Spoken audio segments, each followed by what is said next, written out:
Hi everyone, this is Veronica and today we are going to discuss another topic, that is hepatitis, the silent killer. Why it is called silent killer? As we progress with this lecture, you will get to know. If you have any queries regarding my lecture, you can mail me on this address, and for my video updates, you can follow me on Instagram and Facebook. For the PDF of this lecture, you can get it on my Telegram profile, Telegram group rather, the address of which I'll give you in the end of the lecture. This is our channel StudyIQ. If you're preparing for any government exams, you can buy our pen drive courses, and now till 16th of August there is 50% off. For additional information, you can call on these numbers. So let's discuss why this is a news. Recently, World Hepatitis Day was celebrated on 28th of July.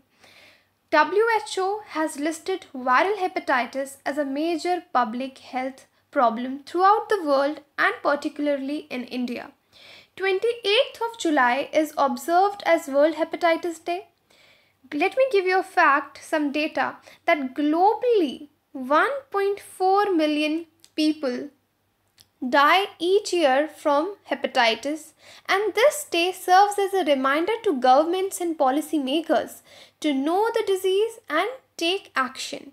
So recently, even Indian government launched on even 28th of July only, Indian government launched National Viral Hepatitis Control Program in collaboration with WHO, and they aimed at eliminating the deadly condition by 2030. Now, this day, which is celebrated every year, is basically an opportunity to step up national and international efforts for raising awareness as well as encouraging prevention, diagnosis and treatment of viral hepatitis at global level, so as to achieve its elimination by 2030. Elimination of viral hepatitis has now been firmly put on the map by the government and by the international stakeholders. So before moving forward, let me tell you, I take all of your comments very seriously, and in last video some people said that the video delivery of lecture is quite slow. So that is my natural style, that is which may be difficult to change. But now let me give you a technical hack. What you can do while watching the video on YouTube, you can click on the top right corner these three dots. This window will appear. This is the playback speed, and now you can adjust the speed according to your comfort level. Hope this will help. Now, what is the relevance of this topic in the exam? This is very necessary because some people say make a shorter videos. See, if I make a shorter video, a lot of information will be compromised. If you want that, but I won't like to do, compromise with the quality of my lecture. So, it is very important to tell you what is the relevance of this topic in the exam. So, in all the government exams and the UPSC prelims, general science portion, this topic can be covered. This topic comes in between this general science portion, and after that the people who are writing mains, GS paper 2. So this is the topic which covers this subtopic, hepatitis, issues relating to development and management of social sector services relating to health, and even in essays you can use a lot of data from this video. So let's move forward. Now, Hepatitis Day takes place every year on 28th July, as I told you, under a single theme. So theme this year was Eliminate Hepatitis by 2030. This was the theme this year. Now, WHO has 4 disease-specific global awareness days. World Hepatitis Day is one of them. The other 3 days are World TB Day, 24th March, World Malaria Day, 25th April, World AIDS Day, that is on 1st December. Now, why it is celebrated on 28th July, let me tell you. It marks the birth anniversary of Professor Baruch Blumberg, who discovered the hepatitis B virus. And even he was given a Nobel Prize in Physiology and Medicine in 1976 for this discovery. Now, what is hepatitis? We are talking about hepatitis. Let's see what is basically hepatitis. Hepatitis, this word has been derived from a Greek word which means, hepa means liver, itis means swelling, inflammation. So hepatitis is an inflammation of the liver. It may take, the reasons for this inflammation can be various, like alcohol, drugs, etc. But the major reason for this is the hepatitis viruses. They're the most common cause of hepatitis in the world and even in India. This disease, this condition could be self-limiting, it could heal itself, but if it becomes severe or serious, it can cause cirrhosis, scarring of the tissues, liver tissues, and cause liver cancer. Now as we are talking about liver, it causes inflammation in liver, and liver is a very important organ in the human body. It performs very critical functions in our body. Let me give you an example. Critical functions like it produces bile. Bile, it helps in digestion. This bile helps in digestion. Liver filters all the toxins of the body. It breaks down carbohydrates, fats and proteins. It stores glycogen. Even it synthesizes the clotting factors. So you can see that without liver, our body cannot function, and ultimately disease or liver cancer could prove fatal for human beings. So next, now see, there are 5 types of hepatitis: A, B, C, D and E. A, E and E are waterborne and spreads through contamination of water and food, and often produce dramatic symptoms like jaundice, but they can be cured after short durations. Despite variations in viral hepatitis antigens, during acute phase of the disease, most of the symptoms are common, which include fever, fatigue, nausea, vomiting, etc. However, the mode of transmission varies. That we will discuss in detail also. Like while hepatitis A and E are transmitted via oral fecal route, hepatitis B, C and D are transmitted through unsafe blood transfusions or contaminated needles, particularly among the drug users. Even they can be transmitted sexually or even from mother to child. Transmissions have been reported. So here you can see I have written about A and E, B, C and D. Hepatitis B has a vaccine, but it has no cure, while hepatitis C has no vaccine, but it has a cure. This is an important information. Now we will discuss all these viruses in bit detail, like how they are transmitted, because if you are aware about their transmission, you can take required precautions. Okay, let's start with hepatitis B. Hepatitis B is commonly transmitted through infected blood and semen, maybe other body fluids also, particularly during the transfusion of contaminated blood products, use of contaminated needles, syringes, especially in the case of drug users, or sexual contact with an infected persons, and sometimes from infected mothers to the infants at the time of birth. Now we'll talk about their incubation period of this virus. What is incubation period? Incubation period is the period between the exposure to an infection and appearance of symptoms. So the time period between the exposure to this infection and when the first symptoms appear, the time period between this is known as incubation period. And incubation period in this case is, in case of hepatitis B virus, is 45 to 160 days. Okay, so I have also talked about hepatitis C, which has almost the same transmission modes like infected blood, semen. Okay, but the incubation period in this case is 14 to 180 days. Okay, this is for you. Now another hepatitis A, you can see this is often present in the feces of infected individuals and is commonly transmitted through contaminated water, food, and seldom through unsafe sex. And incubation period is 15 to 50 days. Hepatitis D and hepatitis E, they are rare, but here I have written their transmission modes also. You can go through the slide. Now for the biological students, I have added little more another slide, because having a background from biology, you should add some more information, biological information, like the name of the virus, then the classification, viral genome, whether the genome is it has a RNA genome or a DNA genome, whether it is single-stranded or double-stranded, and then the incubation period for all the viruses have been given in this table. Now we'll talk about Indian context. But before talking about Indian context, let me give you some data and some lines about the global scenario. Like viral hepatitis is one of the leading cause of death globally, which accounts around 1.34 million deaths per year. That's as many as HIV or AIDS, tuberculosis or malaria put together.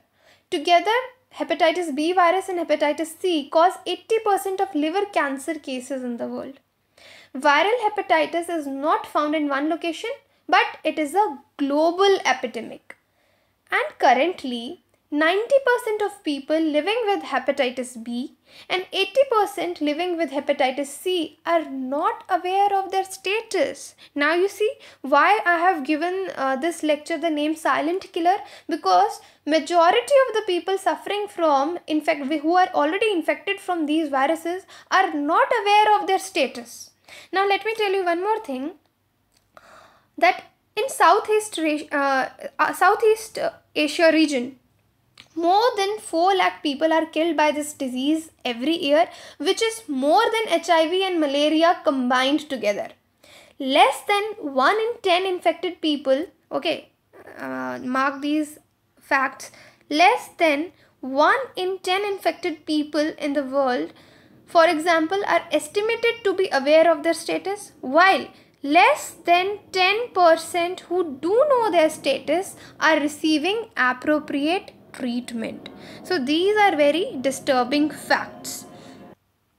So when we talk about the Indian context, in Indian context, every year around 3 to 6 billion injections are given, out of which 2/3 are almost unsafely administered. And unsafe administration of injection can also lead to this infection. Then about 1 million Indians are at risk of acquiring this infection, and they die from this virus every year. This number is huge. Then the concern is usually for hepatitis B, which can spread unknowingly from infected mother to newborn. And testing for this hepatitis B is now mandatory during pregnancy, and vaccination should be given. This we are talking in regard with India, because in India water and blood-borne viral hepatitis is an important public health issue. In India, viral hepatitis is causing premature death and disease, with over 10 million people chronically infected with hepatitis B and C. This is 6 times the number of HIV and AIDS patients. Now see how serious this disease is.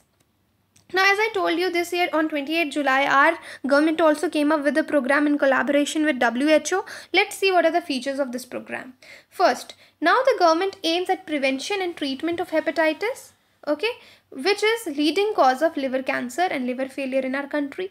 Next, they aim that around minimum 3 lakh hepatitis C cases over a period of 3 years should be treated, so that we can eliminate the deadly condition by 2030.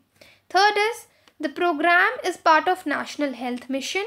Under it, the expensive antiviral and hepatitis B and C infections will be made available free of cost in all government hospitals, because usually the treatment is very costly, but now it will be made available free in all the government hospitals.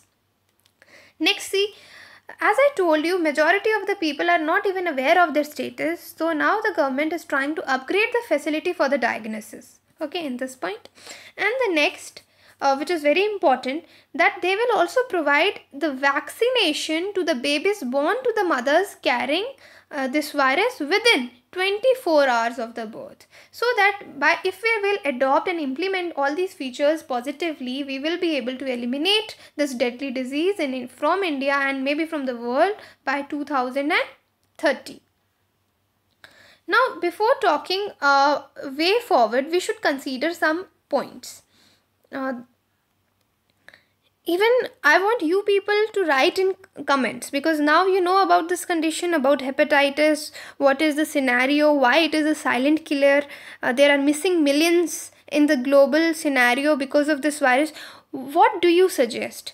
Like how we can tackle the situation, how we can eliminate this deadly disease, and like the target has been set up to 2030. Please comment in the comment box. But before talking about way forward, I will tell you some important points. Like, the irony of hepatitis epidemic is that there is an affordable, effective vaccine available for two common strains of hepatitis A.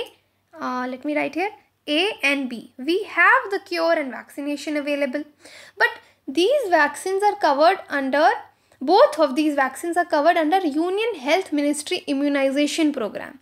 Yet, a staggering 40% infants are not vaccinated in India. Given that there is no national policy, limited awareness, and symptoms don't set in immediately, it's a ticking time bomb. Now, doctors say that maximum transmission of hepatitis happens from mother to baby. The key to break transmission circle is 100% vaccination in newborns. This could be the way forward, that transmission circle can be break by 100% vaccination in newborns. This could be the one point. Now, as I told you, it is a silent killer. See how hepatitis is 3 times more infectious than HIV, and yet awareness about it is so low that by the time hepatitis is detected, liver damage becomes cirrhosis or cancer and impossible to treat. Okay. And biggest challenge, that how we can design the way forward, how it is very difficult to design the way forward, because the challenge in eliminating chronic viral hepatitis is due to the infected person being unaware of their chronic carrier status and to the potential of them to continue to infect others for decades. Eventually, the society is burdened with loss of productive workforce and the healthcare system with expenses of treating liver failures, chronic liver diseases and cancers. Now, way forward could be like Union Health Ministry National Program for Control of Viral Hepatitis. They can increase the budget to rupees 600 crore for the next 3 years. The National Hepatitis Policy will translate into a better surveillance and detection of water and bloodborne hepatitis viral infections. Availability of safe and portable water, early screening, vaccination, prevention of misuse of disposable needles and syringes will help to eliminate treatable viral hepatitis. Easy availability of the newly discovered drugs at a reasonable price can help, because India is among 11 countries carrying 50% of the global burden of chronic hepatitis. So, we can even include the viral hepatitis in sustainable development goals. Already it is there with the communicable diseases, but separately we can also add it. And even I have told you a lot of points like what could be the way forward. So despite several challenges in the prevention, management and eradication of viral hepatitis in our country, joint coordinated action by all the stakeholders at a common platform and an early initiation of the comprehensive action plan would surely help in achieving our expected targets and making India and world a hepatitis free place. Okay, so this is the way forward, and I hope to see your comments in the comment box also. This is the amazing picture I find somewhere, the ABCs of hepatitis. Here you can see how the hepatitis A can be prevented and what is the data similar for the hepatitis B and hepatitis C. So let's move to some of the questions. I think you can easily answer them now. Question number 1. The National Viral Hepatitis Control Program was launched by Ministry of Health and Family Welfare in collaboration with. I almost repeated this twice or thrice in the video. It's very easy. It's World Health Organization. Next, when is the World Hepatitis Day observed? 28th July. Now you all know that. This is very important. Okay, I missed the numbers. So 1, 2, 3 and 4. Consider the following statements about hepatitis. It is caused by virus and it mainly affects the liver of the person. You know this thing? It is caused by virus? Yes. It affects the liver of the person? Yes. So this statement is correct. All types of hepatitis are chronic in nature. So did I say that? Because while talking about hepatitis A, I said like jaundice, it causes jaundice. It can be cured over a short duration. So all hepatitis are not chronic. So this statement is wrong. Number 3, I told you all the mode of transmission of all the types of hepatitis from A to E. Now, have I told you ever that it is airborne? Like airborne transmission of hepatitis is not possible. So it is also correct, because it is not possible, because lot of people do discrimination with the people who carry hepatitis B virus. They don't shake hands with them, treat them differently. So let me tell you, Amitabh Bachchan is one of the example that is living with hepatitis B. Okay, so you should not discriminate between you should not discriminate against such people, because it won't get transmitted by shaking hands or living with them. But yes, precautions should be taken. As I told you, the mode of transmissions are different. So this statement is also correct. So correct answer is C, 1 and 3. So this is the explanation for this objective. Here I have included several points from your prelims point of view. You can just read them also. It will give you a summary of this lecture and help you solving the objectives. So thank you for this lecture. I'll end it up here. For the PDF, this is the link of my Telegram group. Here you can get the the PDF of my lecture. And for any queries, you have my contacts. Thank you.